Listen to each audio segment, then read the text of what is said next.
This month, in a giant move that shook the electric vehicles industry, Tesla announced two massive partnerships. This started a strong bull trend, which made Tesla stock grow a phenomenal 60% in only a month. Today, we'll see how these deals improve Tesla's competitive advantages and where these partnerships will extend in the future. But first, let's look at these deals and see why they are important. You see, these deals relate to the charging infrastructure. There are only two main types of EV charging connectors in the US. Firstly, Tesla's North American charging standard, and secondly, combined charging system. Tesla has more supercharging ports than the other two connectors combined. Moreover, Tesla's connector is half the size and twice as powerful. As a result, at the end of 2022, in an effort to speed the EV's adoption, Tesla opened its EV connector to the world and invited other manufacturers to put the Tesla charging connector onto their vehicles. This would be a win-win situation because their EVs need to use a special adapter for Tesla superchargers, and even then it might still not work, so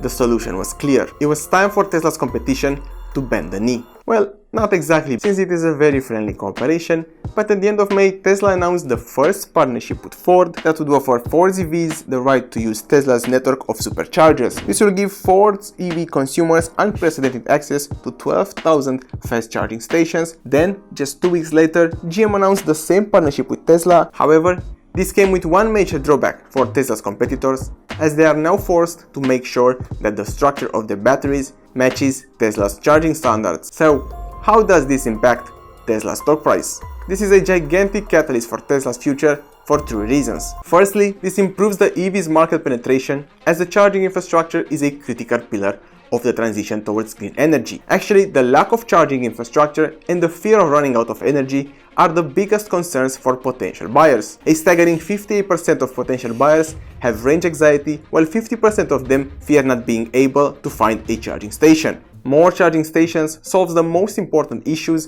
and it will increase the pace at which electric vehicles take market share from ICE vehicles. As some analysts estimate more than 50% market penetration for new electric vehicles in 2030, this cooperation between the main players might speed up the adoption of EVs throughout the US. However, for that to happen, the US needs to build more fast chargers, and do it fast because the US charging infrastructure is seriously lagging. If we look at China, which is the leader of transitioning to green energy, they have 10 times more fast charging points than the US. Even if it already has the biggest fast charging network, China is still making the infrastructure a priority, as it will speed up the construction of charging facilities even more. Now, let's get back to the second way in which the stock is impacted. As the EV's market penetration increases, Tesla's brand grows bigger, as it's the undisputed US market leader with 62% of the market. Do you recall the whole discussion about Tesla advertising? That's the first way in which these deals help, as Tesla now receives free advertising straight from its biggest competitors. Even if Tesla already has the world's most valuable car brand in 2023, this free publicity helps even more. We can summarize the results of free advertising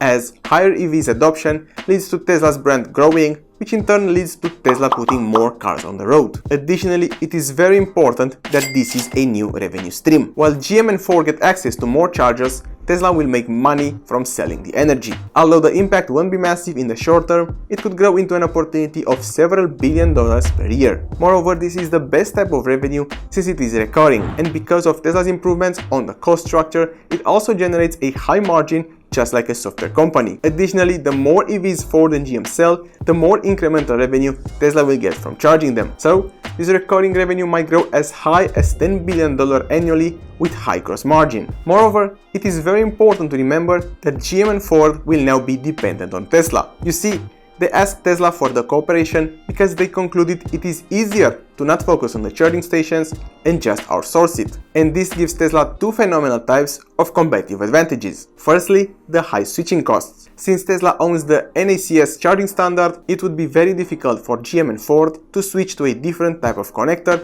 and once they've committed to the NACS, that makes Ford and GM dependent on Tesla. Secondly, the vendor lockup is another plus, since there are not many options to choose from. The best alternative for now is a standard that they just dumped, so it's clear that Tesla has the better product. Moreover, because of its incredible software capabilities, the charging process can still become more efficient in spite of the high number of new customers. Because of Tesla's trip planner software, the superchargers report to Tesla how crowded a charging station is, and the software will reroute other Tesla owners to a nearby charging station that's less crowded. So, what is next for the industry? I believe we might see more car manufacturers take on Tesla's offer and join Tesla's supercharging infrastructure, as some are already considering it. Moreover, because the charging infrastructure and the battery chemistry go hand in hand, there's a good chance that somewhere down the line this partnership extends to more than just charging. We might even see Tesla offering its know-how for battery production, as some analysts estimate. I believe this is just the first step. It's starting with superchargers. And ultimately, I think next step could be batteries technology. And I think that's the golden goose right now, is that they've built the castle, waiting for others to call. Farley called, Mary called, and I think it's just the start. Remember, the goal for Tesla is to sell as many cars as possible and then create many upselling opportunities like software features and other services. To sum up, if we look at the auto industry from a structural perspective, it tends to solidify around the top players, and Tesla is setting the stage to make sure that it will be the top player in the next decade. These partnerships are a massive move forward. They are the first step and pave the way towards Tesla becoming this gigantic industry leader that the other major players will be dependent on. This is a major positive for Tesla's brand, and it increases its competitive advantage in the auto industry. As a result, I believe that Tesla stock will benefit from this on the long term. So, am I buying Tesla stock after this major catalyst? Well, I am not, and I explain why in this video. If you feel like you've learned anything of value or you want to see some more financial analysis on Tesla, please hit that like button and subscribe.